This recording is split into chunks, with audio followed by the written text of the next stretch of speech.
Hello and welcome to the Gamers Health podcast live stream.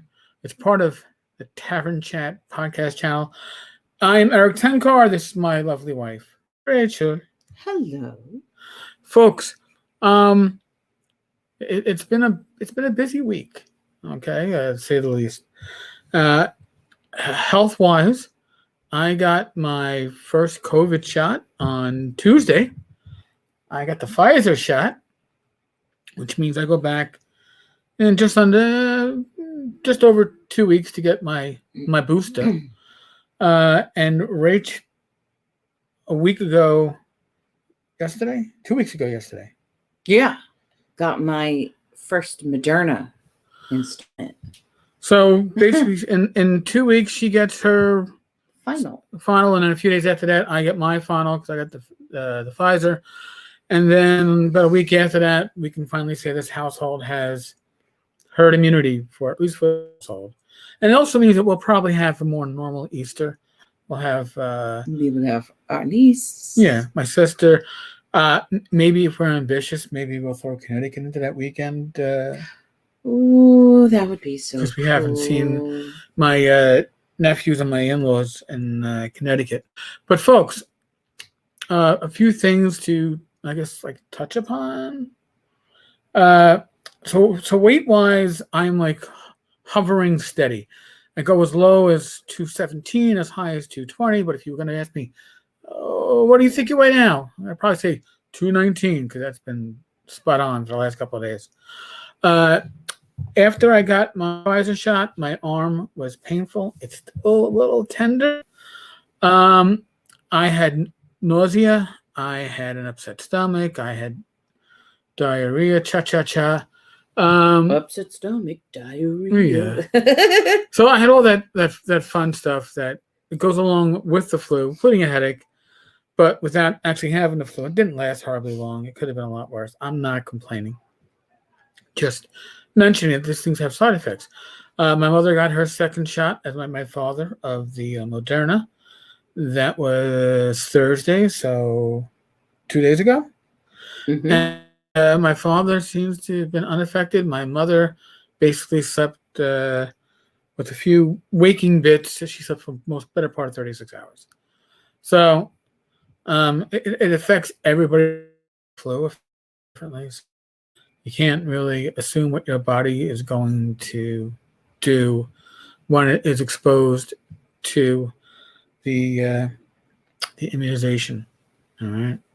So plan accordingly. Now, interesting stuff on, I guess, my end. We had Zach Laser as a guest on the live stream last Saturday. We didn't do a Gamers Health. We did a TotalCon. Gamers Health was held on Sunday for us. And Zach had mentioned the what do you call that thing? It's an Oculus. It's a virtual reality headset. Oculus? It's the Oculus. For those that are watching at home, this is what it looks like. It comes with two controllers that look like this. They're for your hands. And I have tried virtual reality headsets off and on over the last couple of years. I think I have the prior version of the Oculus because this is the new version. This is... There was one where you put your cell phone in it. Yeah, and it was that was shite. This is the Oculus Quest 2. So Zach had mentioned it. I found that I still had some Amazon gift cards burning a hole in my pocket from, Christmas. So I said, all right. And he was saying he was doing a good workout. He was working up a sweat playing some of these games. So I said, let me give it a shot. So I, of course, tried it on Tuesday, the day I got my shot. Yeah, that nausea really kicked in because some of the stuff can almost have motion. I mean, I put the headset on for the first time, and I did this, African safari, and you're kind of coming in from a flight position, and I was standing, and I literally started losing my balance. I was like, whoa. So there were some suggested games. that I should try once my stomach calmed down. So I put it to the side. I was like, I don't want to risk it. I don't want to push it. I want to let my stomach relax. But today, Zach Laser reached out to me and said, hey, let's put you through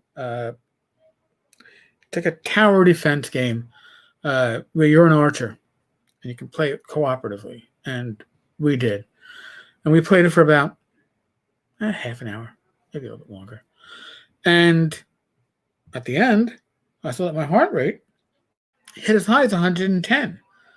And my Apple Watch apparently recorded at least 2 minutes of exercise. Now, I was using the Wii Fit boxing, not Wii Fit. You still are. Well, the Wii, the Switch, the Nintendo Switch. Yes. And the boxing game is why I keep mistaking that. Yeah, I know. Like my young clients let me have your so you've been playing with your Wii. I mean your Switch. Put your Wii away, or you'll get hit with the Switch. That really sounds. But in any case, I was surprised at how immersive the Oculus Quest 2 is. Literally, I mean, holy shit, immersive. And I'm not wearing my glasses within it. The prior version of the Oculus, which I got, I don't know, 2 or 3 years ago, I was not enamored with it. The VR was there, but it didn't make you forget where you were. The Quest 2 certainly does. So this tower defense game, which I can't remember the name of it offhand, was so immersive.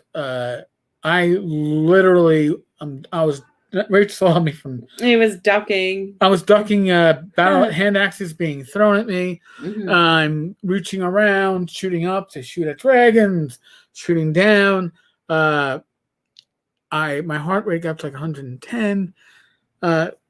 Still hasn't fully calmed down from that. It's about right before we got on the podcast, it was just around 95.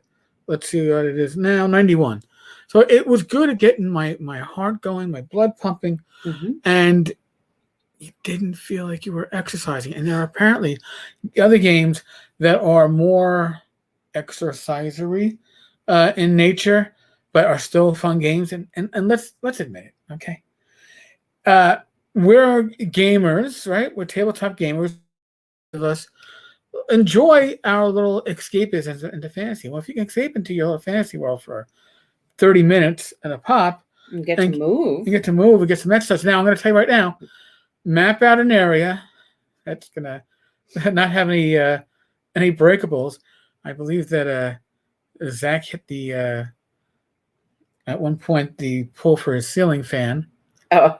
So all that stuff can happen. I would just say remove the breakables and remember where you're at. I haven't tried too many of the other games yet. I will probably try some tonight after we do this.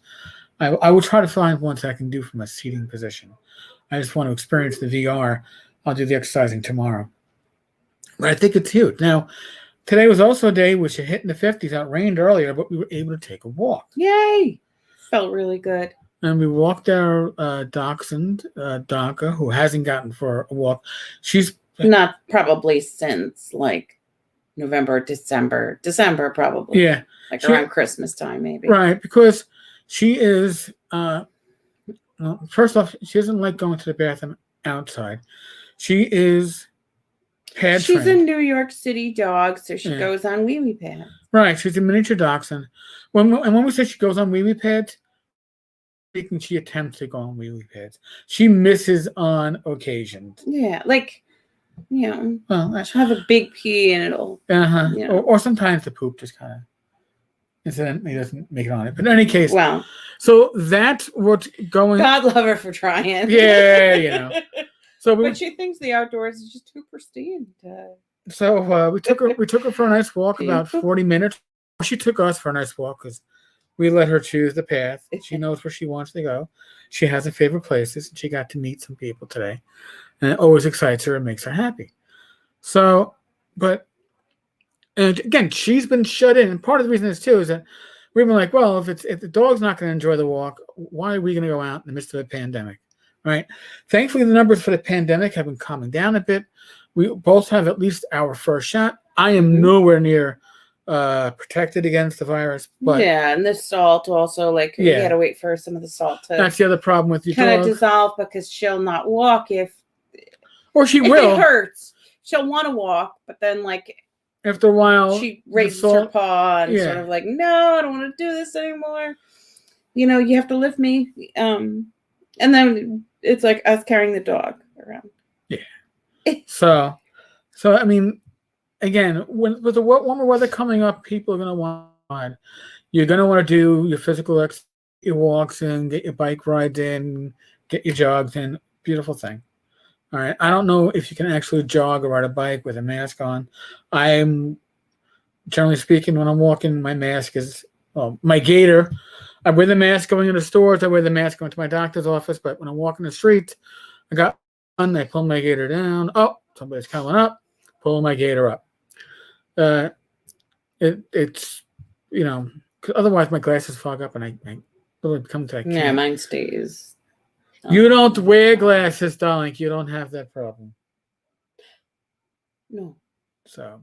Except for when I have to wear sunglasses because it's just too painful not to. Too damn. It's just too damn. The sunlight's just too damn bright. Too damn bad. Reference to a guy who ran for mayor years ago on the rent is too damn high. It's just too damn high. That was his party line. So, Rach, you were actively involved in your yoga training. Now, you didn't have yoga training this week, but you still did part of your yoga training, sort of, right? You did your singing bowls.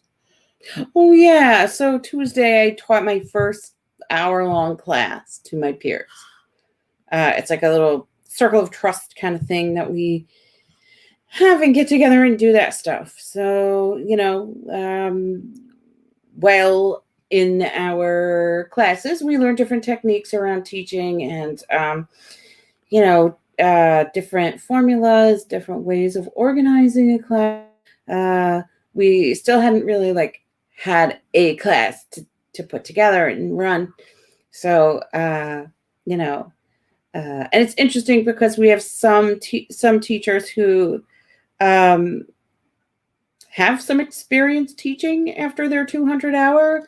I just didn't feel ready. And so, I didn't. And so, when I came into the 300 and this last few months is going to be pretty intensive, with the teaching. So, things that are coming up for us as a group, we're we spent some time on Saturday talking about imposter syndrome, which, is sort of like the idea of, I'm never going to be able to get this, everybody's going to see through and know that I'm a sham or like a fake, or that I'm not really talented with this or whatever. And I found that really interesting because I know a number of creators in the hobby, people that if you heard them say that they don't think they're good enough, and they're afraid that some point somebody's gonna wake up and realize that they're putting out shit because they feel they could do better, and yet their stuff is highly successful. And people that probably, if they were willing to take the plunge, could work in this hobby full time as their sole source of income, and yet they suffer from this imposter syndrome. And I have been guilty of it too. I happens with me. I've been blogging for 12 years, and I still think that somebody, well, maybe people have woken up in my case and said, "What the fuck is this shit he puts out?" I can't tell you, but you know what? You gotta work through that and past that, because if you succumb to it, that's going to be your limit. That's going to be as far as you go, and you have to realize that in the end, the person that you really have to get the approval of is yourself, and to do that, you have to push yourself.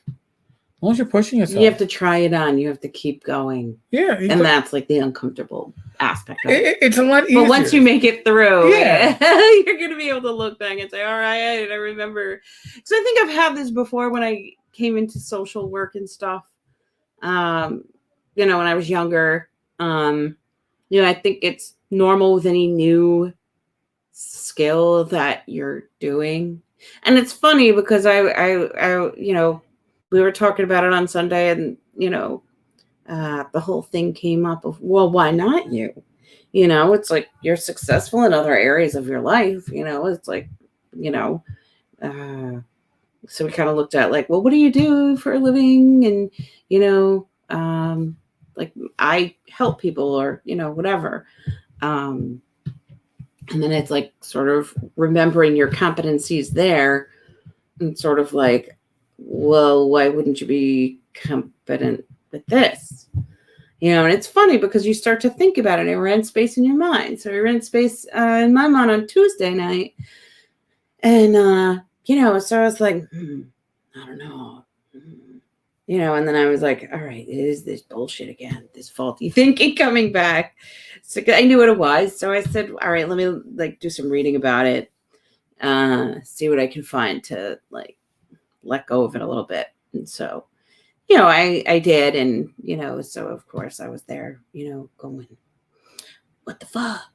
You know, you've worked as a social worker for 25 years in all sorts of different roles with a lot of different people that are very challenging.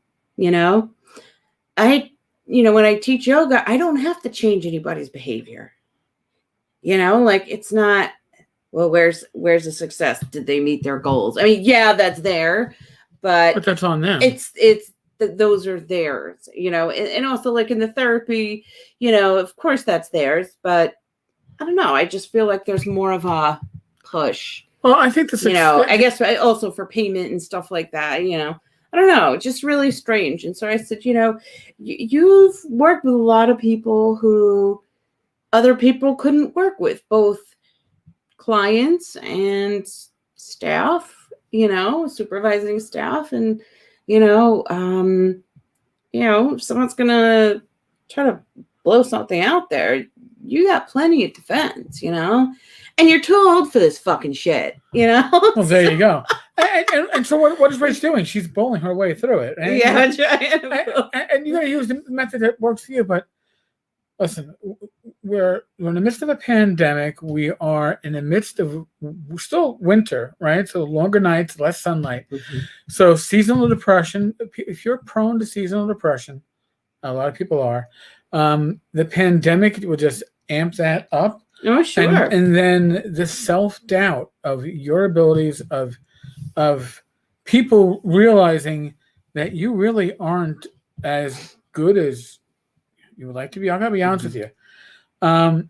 If you aren't as good as you would like to be, that's good, because it means that you're still striving to improve. You're always going to want to train and right. You're striving develop to improve. Yourself. It's when you say to yourself, I'm exactly where I need to be, then you have a whole other problem now. And that's like, oh, I've hit my pinnacle. Then yeah, or that you just don't see for what it is. Right. Like you're deluding yourself, you know? So yeah, like you have to respect the fear of, am I good enough? Can I do this? You know, and just meeting it, you know, and sort of like, okay, it's a new skill. It's a transition. Most of life transitions come with that. Now, when you learn a new job, often people struggle with that until you like have the skills down and can, you know that you have it. All right. And with Rach, you develop that security. So, you know, you pick up skills in your prior employment that will transfer to other stuff. I mean, I worked retail for 8.5 years before I became a cop. And the skills that I learned with dealing with aggravated customers, and as a person with some kind of authority and handling them, and being able to talk people down from that anger was useful. Right. Useful as a police officer. Oh my God. The de-escalation techniques. Yes. Yeah, we learned those too. And for about 2.5 years, I was basically a manager without being given the position. And if you don't know what police work is, when you are a sergeant, you almost are like you're a supervisor, but you're doing the same work as the people you're supervising. So you're one of them, and at the same time, you're not. And it's a weird position to be in. As you go up in the ranks, you can distance yourself a bit from those that you're supervising. You kind of have to. But as a sergeant, you're smack dab in the middle. But I already had learned some of those skills from when I was working in retail. No reason. I'm not using singing bowls out there. Somebody. It sounds like a crystal singing bowl. It's like. Yeah, it's let's see what's temperature. It's 46 degrees and fair right now. It's a Saturday night. You saw my face. I know. And so that means that You knew what I was thinking. The college student party house down the block is rip roaring and getting ready. It's gonna be a long fucking night. Thank God that our bedroom is the other side of the house. Because if it was on this side, and it's used to be my bedroom for years, I think I would. I might get arrested for shots fired. Not saying that I would do that. I'm just saying it's just a possibility it could happen. just perchance. Don't tell anybody. But I'm 99% sure I'm joking. But it's the other 1%. Just 99. Well, you gotta, 0.5. 99. Was it ivory soap? Was like 99.94% pure. Was it really that intricate? 9.4? Yeah, something weird ass number like that. Ivory soap is not pure. What?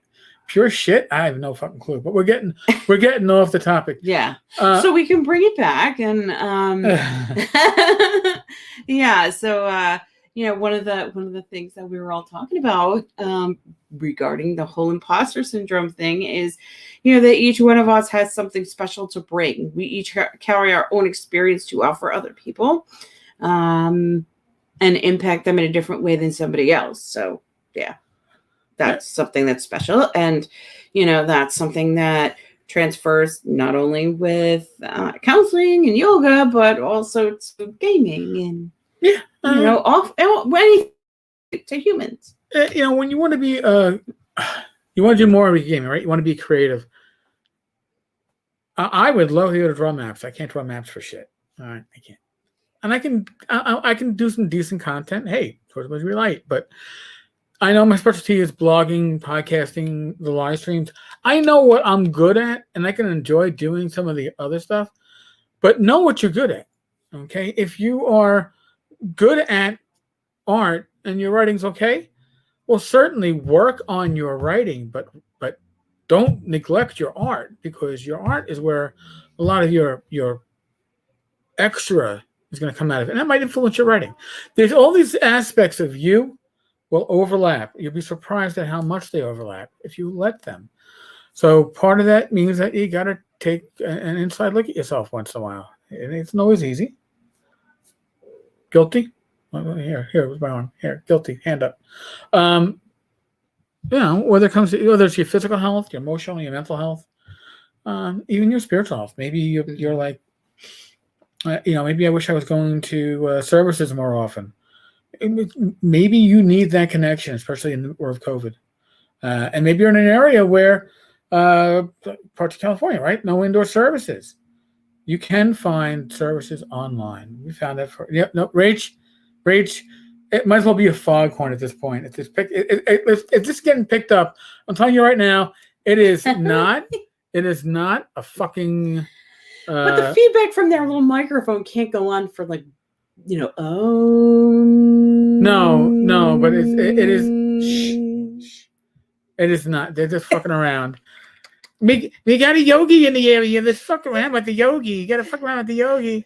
So don't make me come over there and teach you some. Yeah, I'm gonna teach you. I'm gonna give you a proper lesson on singing bowls. Bung! Right on your head. Yeah. No more karaoke. Only karaoke with singing bowls and mantras. Mantras, yes. Oh, no. Folks. Yeah, I'll teach them some mantras. It would be lovely. And it can fill the whole neighborhood with love and peace and good stuff, man. Kumbaya, my lord. Kumbaya. Kumbaya.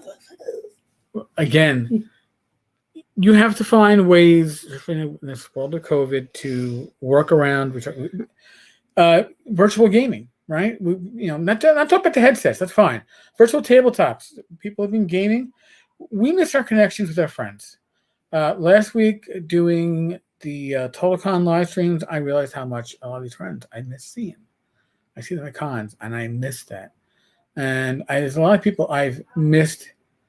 Even in my neighborhood, we walked our dog. We saw one of my friends from a local pub. Haven't seen him probably since November. I got people in the gaming community I haven't physically seen since November of 2019. So you got to make those connections, whether it's going to be on Facebook. Do a virtual chat. Do a Zoom, do a Facebook private message, whatever. Keep your connections going, because when you become an island, that's when you're at most risk. Mm-hmm. That's my thoughts, and I'm sticking with it, folks. Too right. We are still in the midst of the pandemic. I'm going to call it the pandemic, not a pandemic, because if you're living through this, it is likely that this will define a good portion of your lifetime. Your children they will be marked by this era, and you should treat it accordingly and respect that and help them get through it. I know my niece is certainly going to be marked by this. Oh yeah. So we are not medical professionals. So speaking for myself, speaking for Rach, use your fucking common sense. Okay? Common sense to keep yourself safe. The most important person to keep safe is you. And why is that? Because if you're not safe and you're not healthy, you can't help others who may need your help. What was Shannon's slogan? Man up and mask Man up. up and mask up, motherfuckers. No, she didn't say that part, but she did. If she did, she would say, Uncle taught me that.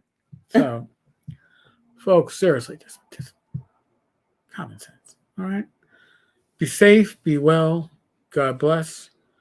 Roll your dice. I don't know if Rach and I will make it to North Texas this year. We shall see. We shall see. We shall.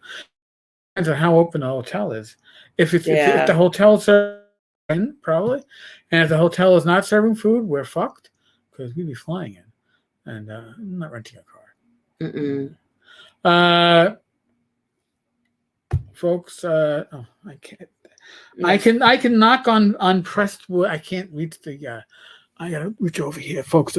There you go. I'm knocking on wood. Knock on wood. I'll be back tomorrow with a podcast, and I will be seen by everybody.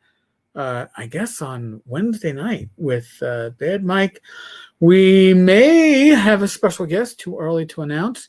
And then next Friday night with Glenn Hallstrom, we may also have a special guest. I'm not going to say quite who they are, but if you are in the OSR, these names will be familiar to you. And I look forward to seeing you and being seen. Good night, folks. Rach? Good night, guys. Because, otherwise Rach is just saying, fuck you. Fuck you and fuck you. And that syndrome that you got, you fucking deal with that. I'm just going to go and listen for that fake singing bowl sound. I think I hear it. No, maybe it's their beer bottles. And they're like, yes. I think you're right. All right, folks.